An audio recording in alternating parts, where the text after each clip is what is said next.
serap aspirasi yang akan disampaikan oleh Ustadz Dr. Hidayat Wahid.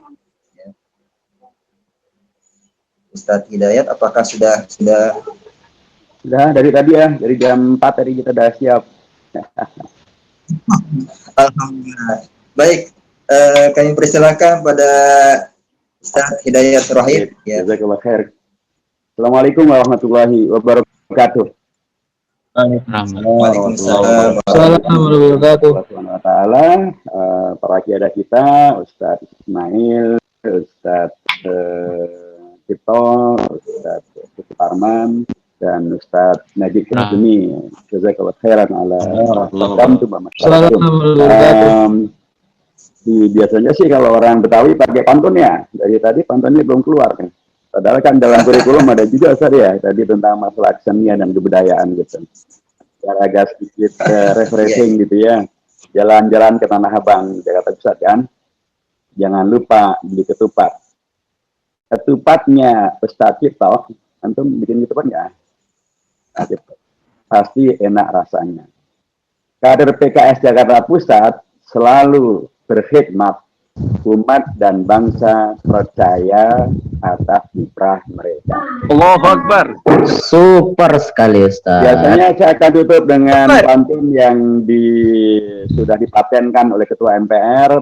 Ketua MPR kalau berpantun selalu mengatakan ini pantun dari Pak Fatul Sembiring. Cuci tangan sampai bersih. Cukup sekian, terima kasih. Kalau saya nambah dikit, burung cendrawasih hingga di kayu. Terima kasih, thank you. Nah, dari pantunnya sudah. Mantap. Jadi, ayo sekalian, jazakumullah khairan untuk silaturahim, silatul ilmi, nambah wawasan, silatul amali, nambah tansik tahun antara kita semuanya. Dan tadi yang disampaikan oleh Ustaz Najib Kazmi, jazakumullah khairan, itu sangat mencerahkan. Dan terima kasih Ustaz Ismail, Ustaz Sutarman. Saya sedikit saja, saya tadi agak kaget juga dengan ungkapan Ustaz Sutarman dan Ustaz Ismail bahwa akan ada kolam-kolam baru. Namun pada jadi cebong. Jangan pakai istilah kolam, konotasinya tidak bagus. Jadi akan ada tentang lahan-lahan dakwah baru atau potensi-potensi kaderisasi baru. Kolam itu sudah konotasinya. Kan ada tuh salah satu partai baru yang sekarang malah dikhawatirkan kecebur kolam juga itu karena arahnya nggak jelas ternyata. Pendukung Gibran, macam-macam. Iya. Jadi baik. Saya sampaikan bahwa dalam konteks serap aspirasi ini adalah bagian dari kegiatan di DPR, anggota-anggota DPR, dan saya kira untuk yang kesekian kalinya kami melakukan kegiatan ini. Kami harus sampaikan jazakumullah khairan, saya kira secara struktural kita baru ketemu secara utuh sekarang ini ya, dengan DPD, dengan DPTD, dan seluruh kader-kadernya. Jazakumullah khairan atas apa yang telah antum lakukan, yang kita lakukan bersama, termasuk juga terkait dengan mensukseskan pemilu tahun 2019 yang lalu, dan alhamdulillah menghadirkan hasil yang insya Allah membawa kepada keberkahan. 2 anggota DPR dari PKS, saya dan Bu Mufidah, dan 2 DPRD, Ustaz Ismail dan almarhum Ustaz Dani Anwar. Kita doakan beliau dan ikhwah-ikhwah yang oleh Allah sedang diberikan sakit ini, untuk Allah jadikan itu semuanya sebagai penambah kebaikan-kebaikan mereka, diterima oleh Allah berkatnya, disembuhkan oleh Allah yang Maha Sakit, dan kita semuanya tetap disehatkan. Dan dalam konteks kita di DPR, tentu yang harus kami sampaikan adalah bahwa upaya untuk yang tadi bagaimana disampaikan oleh Ustaz Najib Helmi, ya kita membuktikan bahwa kader-kader PKS dan pilihan umat terhadap PKS insya Allah amanah melaksanakan apa yang seharusnya dilakukan oleh kader dan atau oleh anggota DPR. Saya kira salah satu yang fenomenal adalah ya PKS dengan penolakannya terhadap RUU HIP berdasarkan argumennya argumen konstitusi, argumen undang-undang, argumen TAP MPR, argumen sejarah. Itu alhamdulillah mendapatkan dukungan sambutan yang luar biasa dari masyarakat, dan kemudian baru kali inilah NU, Muhammadiyah, FPI bersatu padu, bahkan dengan Pemuda Pancasila, dengan Legion Veteran, mereka satu kata, bahkan dengan ormas-ormas keagamaan non-Islam satu kata menolak RUU HIP. Dan itu bagian daripada fakta di DPR adalah satu-satunya partai yang terus melakukan penolakan terhadap RUU HIP karena menyimpang dari Pancasila, menyimpang dari Undang-Undang Dasar, menyimpang dari TAP MPR, penyuaraan dengan atraktif, dengan aktif, yang melakukannya adalah ikhwah antum, kita di DPR, melalui balik, itu disuarakan bukan hanya di media, tapi juga langsung dalam rapat di balik, rapat di bahkan di rapat paripurna berkali-kali interupsi disampaikan oleh ikhwah kita. Alhamdulillah hasilnya jelas, termasuk juga hasil yang paling spektakuler menurut saya di antara begitu banyak yang dikerjakan di DPR adalah kita sekalipun PKS berada di luar kabinet dan kita oposisi, tapi kita tidak ingin negeri ini kemudian terjerumus ke dalam resesi dan atau ke dalam inflasi, bahkan hiperinflasi. Ketika waktu itu Ketua Banggar DPR, bahkan beberapa partai besar secara terbuka mengusulkan pada pemerintah untuk mencetak uang. Ada yang 600 triliun rupiah, ada yang 1.000 triliun rupiah. Diperkirakan bahwa dengan mencetak uang itu, maka itu akan berkontribusi untuk mengatasi COVID-19 karena negara punya uang. Negara ngutang sana kemari susah. Nah, kalau mencetak uang diperkirakan akan gampang. Padahal kalau itu dicetak, maka yang akan terjadi adalah Indonesia akan menjadi seperti Zimbabwe. Akan terjadi hiperinflasi. Indonesia duitnya banyak tapi tidak ada harganya. Dan itu akan menghadirkan kondisi ekonomi yang sangat mengerikan. Satu-satunya yang menolak adalah fraksi PKS melalui anggota kita, pimpinan fraksi Eki Awal Muharram. Dan ternyata usulan dari PKS yang oposisi ini malah diterima oleh BI, oleh OJK, oleh Kementerian Keuangan, dan akhirnya pemerintah memutuskan tidak mencetak uang.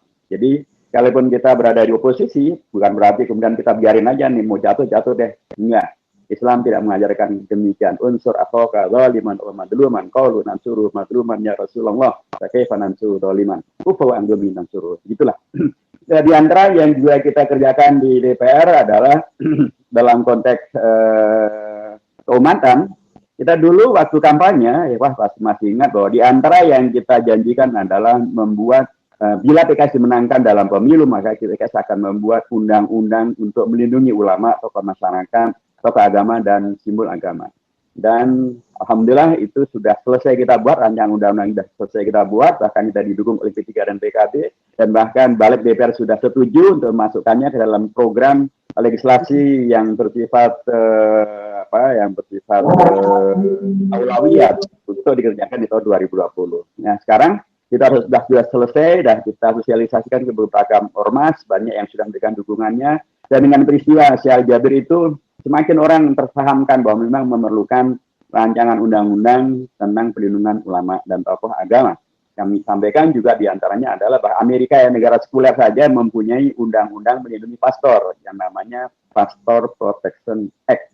Itu negara sekuler, mayoritas Kristiani, pastornya dilindungi oleh undang-undang. Nah, Indonesia kan negara Pancasila, negara berketuhanan yang Maha Esa, mayoritasnya Muslim, dan begitu banyak terjadi persekusi dan pendoliman dan penganiayaan terhadap ulama dan simbol agama. Maksudnya nggak ada undang-undangnya. Nah, yang kita usulkan itu, alhamdulillah, pertama dari sisi kita sudah kita selesaikan, kita sudah mensosialisasikan, dan banyak pihak yang telah memberikan dukungan, dan bahkan Menko Polhukam menegaskan bahwa ulama harus kita lindungi dengan cara apapun, dan ulama dari latar belakang apapun harus dilindungi oleh negara. Menteri Agama kali ini omongannya benar setelah kita kritik di Komisi 8, di bagian dari kerja kita di Komisi 8 mengkritisi Menteri Agama. Nah, waktu itu saya nyatakan salah langsung, kok nggak pernah kedengaran nih Menteri Agama membela ulama dari persekusi, membela mempermasalahkan dekadensi moral akibat daripada pesta Cek Gay di Jakarta maupun juga pedofilia yang korbannya 350 anak-anak oleh seorang pedofil dari Prancis. Bahkan sekarang ada kecenderungan baru di ASN, sebagai yang disampaikan oleh Pak Menteri Cahyokumolo bahwa ASN ada kecenderungan baru, apa itu? Poliandri. Naudzubillah minasyaitonir rajim. Kalau poligami, satu suami banyak istri. Kalau poliandri, satu istri banyak suami. Ini sudah menjadi tren di ASN. Anehnya Menteri Agama yang ngurusi agama dan moral agama tidak pernah menyebut itu semuanya. Dan saya sampaikan justru yang menyebut berpihak kepada membela Ustadz Syekh Ali Jabir adalah Menko Polhukam. Kok bukan Menteri Agama?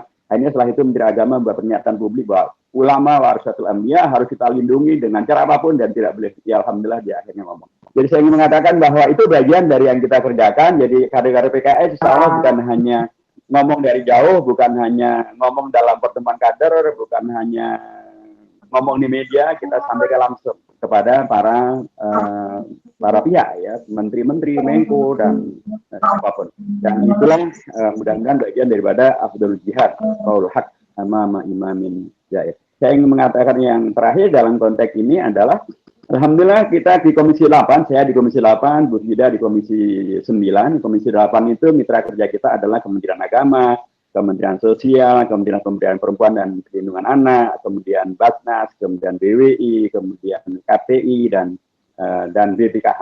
Nah, kemarin alhamdulillah melalui program yang kita advokasi secara serius, karena dari awal saya sudah mengusulkan pada Menteri Agama agar Kementerian Agama itu betul-betul juga berpihak kepada lembaga pendidikan keagamaan, pesantren dan para mahasiswa karena mereka adalah alhamdulillah kemarin sudah bisa direalisasikan ya, dan bantuan untuk lembaga-lembaga keagamaan itu kita kemarin sudah mengadvokasi dan alhamdulillah sudah bisa dicairkan dana untuk bantuan bagi pondok pesantren, madrasah diniyah takmiliyah maupun juga TPQ se-Jakarta Selatan dan Jakarta Pusat.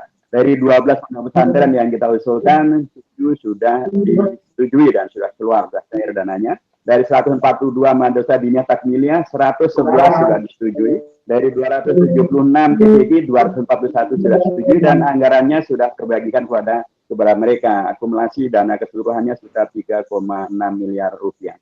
Jadi sudah tersampaikan kepada mereka dan baru kali ini pesantren, madrasah diniyah takmiliyah dan TPQ mendapatkan bantuan ini dan mereka menyampaikan terima kasih kepada PKS yang telah membantu dan mengupayakan mereka. Nah, sesungguhnya dalam konteks yang tadi disampaikan Ustaz Najib Hilmi dan juga saya sampaikan kemarin dalam forum birokrat masyarakat, ini kan juga sesungguhnya adalah medan-medan baru ya, bukan kolam ya, medan-medan dakwah baru yang begitu terbuka gitu. Ada tidak kurang dari 360 lembaga pendidikan se-Jakarta Selatan dan Jakarta Pusat. Ada juga Dewan Masjid Indonesia yang sangat mendukung program PKS. Dan mereka pun juga adalah bukan kolam lagi-lagi, tapi adalah mitra dakwah baru yang bisa kita maksimalkan, antum bisa maksimalkan. Kita sudah buka itu semuanya dan monggo tinggal bisa ditindaklanjuti. Teman-teman sekalian, karena waktu kita yang pendek, saya ingin sampaikan yang terakhir adalah bahwa memang kader PKS dalam beragam jenjang atau dalam jenjang apapun, memang penting betul untuk memahami bahwa PKS itu adalah adalah Indonesia. PKS adalah Indonesia, adalah untuk Indonesia, bekerja untuk umat Islam di Indonesia, bahkan untuk bangsa Indonesia. Karenanya dalam konteks COVID-19, lagi-lagi sekalipun kita PKS berada di luar kabinet atau di luar pemerintahan, tapi kita tidak membiarkan warga kemudian menjadi susah akibat COVID-19. Antum pasti tahu dan saya yakin bagian daripada yang terlibat juga antum juga. DPP sudah memberikan instruksi dan seluruh kader dan simpatisannya kemarin kita sudah mendonasikan tidak kurang dari 90.700.000.000 rupiah. Itu 3 bulan yang lalu. Sekarang mungkin sudah lebih daripada jumlah itu. Dibantukan kepada warga yang masuk terdampak, termasuk kita alhamdulillah dengan tahun sihri yang baik, insya Allah kita, kader-kader kita yang terkena musibah COVID-19 pun juga mendapatkan kepedulian daripada kita semuanya. Tetapi yang juga dipentingkan dalam konteks ini adalah kita di daerah-daerah utama ingin membuktikan bahwa PKS itu adalah Indonesia, kadernya berkhidmat untuk keluarga bangsa, tidak bertanya tentang antum kemarin milih PKS atau tidak, apa agama antum, apa suku antum, apa enggak, semuanya mendapatkan bantuan dari PKS. Ketika kemarin terjadi disinfektanisasi pada masa awal ini pandemi, maka kader PKS organisasi bukan hanya masjid, bukan hanya musola, tapi juga ada gereja, ada vihara, ada kelenteng, itu dipenuhi oleh kader-kader. Nah, inilah bagian-bagian yang menurut saya penting untuk kita segarkan dalam kaderisasi kita, bahwa kita tidak punya barrier apapun dengan Indonesia. Indonesia adalah negeri kita, dia adalah warisan perjuangan dari para ulama, Dan saya kira juga harus disebutkan bahwa dalam kurikulum tadi baru disebutkan peran ormas Islam. Harusnya disebutkan juga peran partai Islam, karena memang partai Islam real berperan. Di situ ada Syarikat Islam, ada partai penyadar, ada partai masyumi gitu ya, dan itu penting juga ditambahkan dalam kurikulum juga. Sehingga dengan demikian maka diketahui bahwa partai politik itu termasuk partai Islam punya jasa besar untuk Indonesia, bisa memperjuangkan kepentingan umat dan kepentingan bangsa. Seperti tadi 360 lembaga pendidikan keagamaan, ada madrasah diniyah, ada FTV, ada pesantren yang di DPR, ya kita bisa.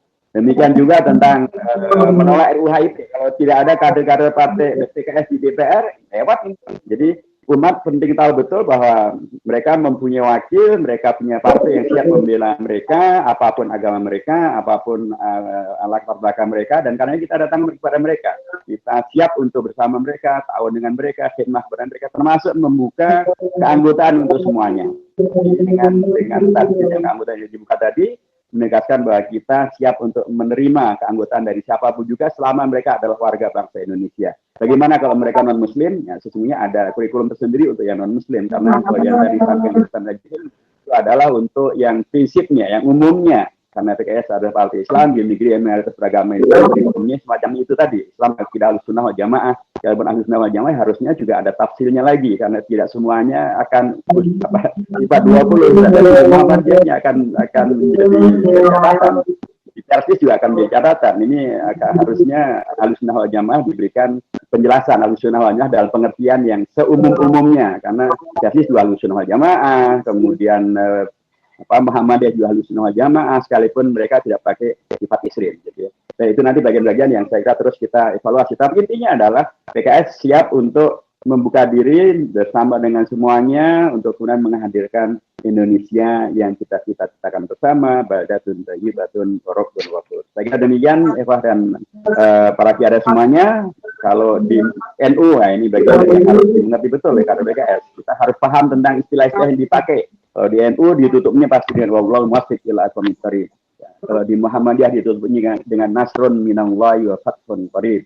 Kalau di HMI ya billahi taufik wal hidayah. Kalau di PII al-haqqu min rabbika fala takunanna minal mumtarin. Nanti kalau di Jamiatul Khair nanti Ustaz Ismail yang lebih tahu tentang bagaimana menutup Jamiatul Khair. Nah, kalau untuk kita semuanya ya ambil aja itu semuanya. Assalamualaikum warahmatullahi wabarakatuh.